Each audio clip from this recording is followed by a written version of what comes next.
أعوذ بالله من الشيطان الرجيم. بسم الله الرحمن الرحيم. الحمد لله رب العالمين، والصلاة والسلام على رسول الله صلى الله عليه وسلم. Naitwa Sheikh Hassan Kabeke, Sheikh wa mkoa wa Mwanza na mwenyekiti mwenza wa kamati ya amani ya viongozi wa dini mkoa wa Mwanza. Assalamu alaikum wa rahmatullahi wa barakatuh.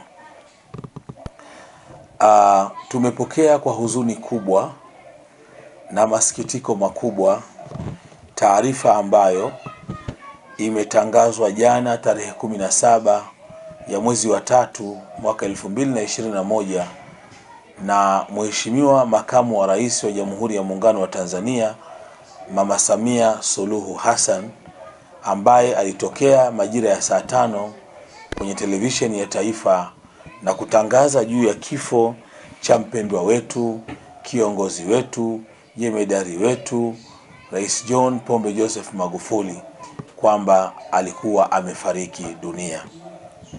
Baada yake kwa masaa mawili, ima saa 6:30 7:08, alitokea Mheshimiwa Mufti wa Tanzania As-Samaha Sheikh Abubakar bin Zubair bin Ali Mbwana, akaja kutueleza juu ya namna alivyopokea msiba huo, lakini na lile analowataka Waislamu wa Tanzania na lile analowataka wa Tanzania kwa ujumla wao.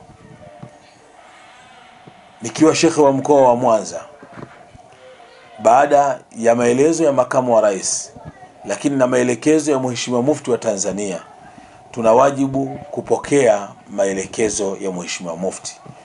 Na Mheshimiwa Mufti alichoelekeza ni kwamba kwanza tukubali hii ni kadari ya Mwenyezi Mungu. Kifo ama kufa wakati wowote Mwenyezi Mungu ndiye apangae. Na ni Qur'ani ndiyo iliyosema katika suratul Maida, sura ya 3 aya ya 185, mwanzo pale Mwenyezi Mungu anasema kullu nafsin dha'iqatul maut, kwamba kila nafsi itaonja umauti. Ikiwa Qur'ani imethibitisha kwamba kila nafsi itaonja umauti, basi maana yake ni kwamba ndugu yetu Bwana John Pombe Joseph Magufuli yeye ametangulia na sisi tuko nyuma yake. Yako maneno yanayosema almautu babun wa kullu nasu dakhiluhu, kwamba kifo ni mlango na kila mtu atauingia. Walmautu kaasun, kifo ni glasi, wa kullu nasu sharibuhu, kwamba kila mtu atainywea glasi hiyo. Kwa lugha hiyo tunamuunga mkono Mheshimiwa Mufti na tumepokea maelekezo yake kwamba tutambue sisi wa Tanzania, sisi Waislamu, kwamba kifo ni jambo maalum, ni jambo lipo, na anayelipanga jambo hilo ni Mwenyezi Mungu Allah Subhanahu wa Ta'ala, na mpango wake Mungu hauna makosa.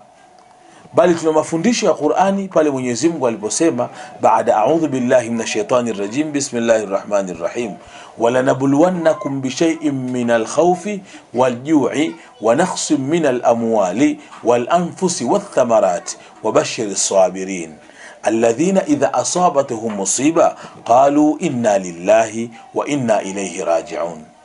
Asema kwamba Mungu anamwambia Mtume Muhammad, anawaambia bin Adam, anawaambia Waislamu, wala nabluwannakum, nitakujaribuni, wala nabluwannakum, nitakujaribuni bi shay'in minal khawf, kwa kitu ima hofu, wal ju'i, ima njaa, wa naqsil minal amwali, upungufu wa fedha, wal anfusi, vifo, wa thamarati, ukame.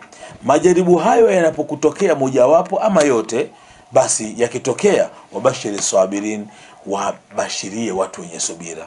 Wenye subira ni watu gani? Alladhina, ni wale ambao idha asabatuhum musiba, wakipatwa na moja miongoni mwa hayo, ima khaufu, ima njaa, ima kupungukiwa na pesa, ima ukame, ima vifo, wenyewe qalu, husema inna lillahi wa inna ilayhi raji'un, sisi ni wa Mungu na kwake ndio marejeo yetu. Kwa hiyo Mheshimiwa Mufti ametutaka wa Tanzania tupokee kwamba mzee wetu, kiongozi wetu, rais wetu ni kweli amefariki dunia kwa tangazo la Mheshimiwa Makamu wa Rais. Sasa baada ya kuwa tunaamini, sisi ni watu wa imani, kwamba mzee wetu amefariki, na jukumu letu la kwanza ni kukubali kadari ya Mwenyezi Mungu, basi jambo la pili ni kuendelea kuwa watulivu. Haya ni maelekezo ya Mheshimiwa Mufti wa Tanzania. Jambo la pili ni Watanzania hawa, Waislamu hawa, kuwa watulivu kwenye kipindi chote hichi ambacho tunapita, kipindi cha maombolezo, kipindi cha msiba wa kitaifa. Na ikumbukwe, Tanzania tumekushapata msiba ya kitaifa.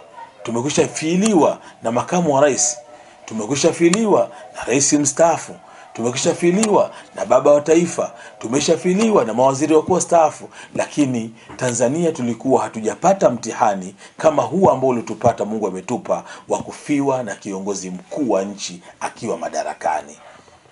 Ni mara ya kwanza tunapoteza kiongozi akiwa madarakani. Kwa hiyo ukitazama vizuri, ni jambo gumu kidogo, ni jambo linalohitaji utulivu wa kinchi.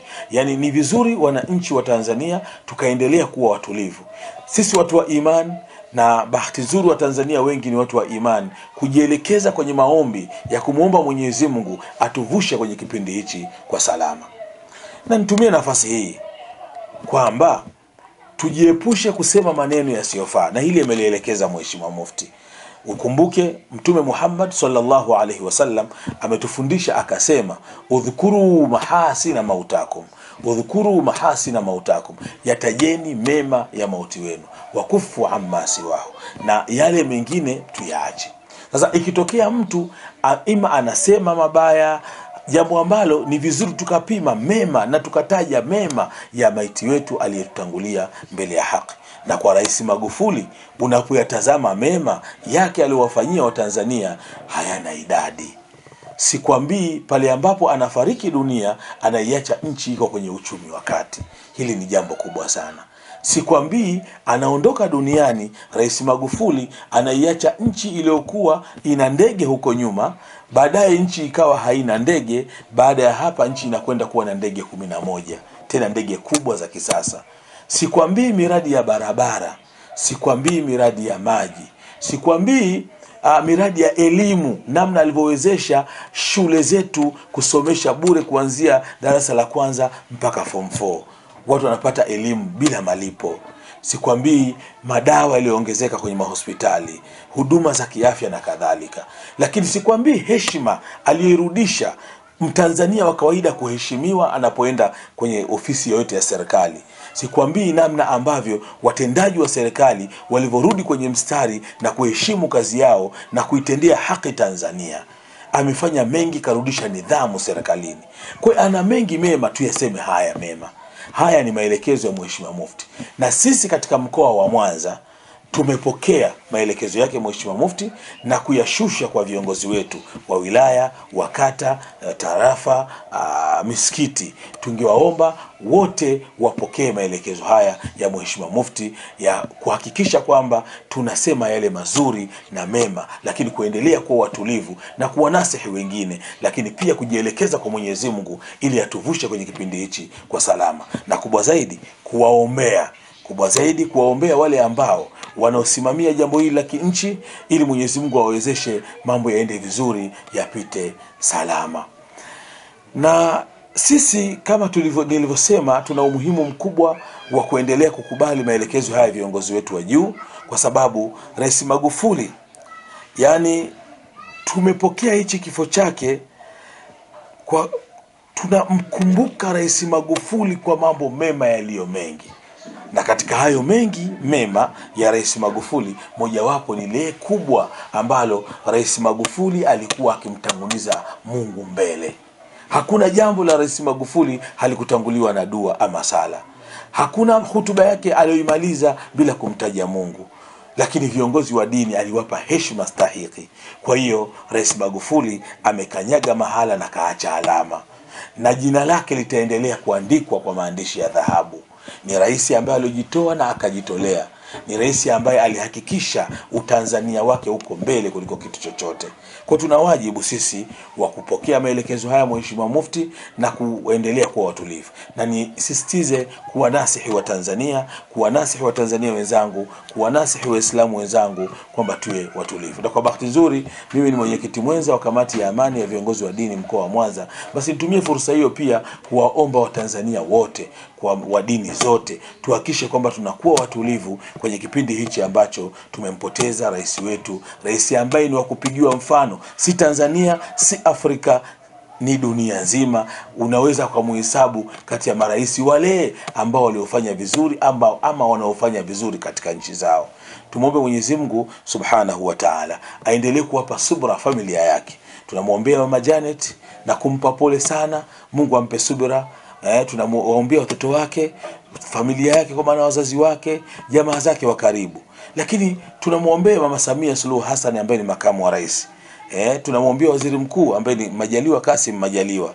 Tunamwombea mawaziri, wakuu wa mikoa, wakuu wa wilaya, makatibu tarafa, maafisa watendaji, wenye vitu wa mitaa na Watanzania kwa ujumla. Wote tunawaombea kheri na tunawapa pole na tuwe na subira katika kipindi hichi ambacho kwa kweli ni kipindi kigumu, kipindi cha huzuni, kipindi ambacho kinasononesha, na kila Mtanzania akifumbua macho yake, akiyafumba leo, anamuona Magufuli mbele, anaona kazi za Magufuli mbele. Jambo la muhimu ni waombe wa Tanzania wenzangu tuwe watulivu na tuhakikishe tunamuenzi Rais Magufuli kwa kuhakikisha kila alilolianzisha Rais Magufuli, tuhakikishe kila alilolianzisha Rais Magufuli ili kumwenzi. Basi tunapigana kwa hali na mali kuhakikisha kwamba linakamilika na linafanikiwa.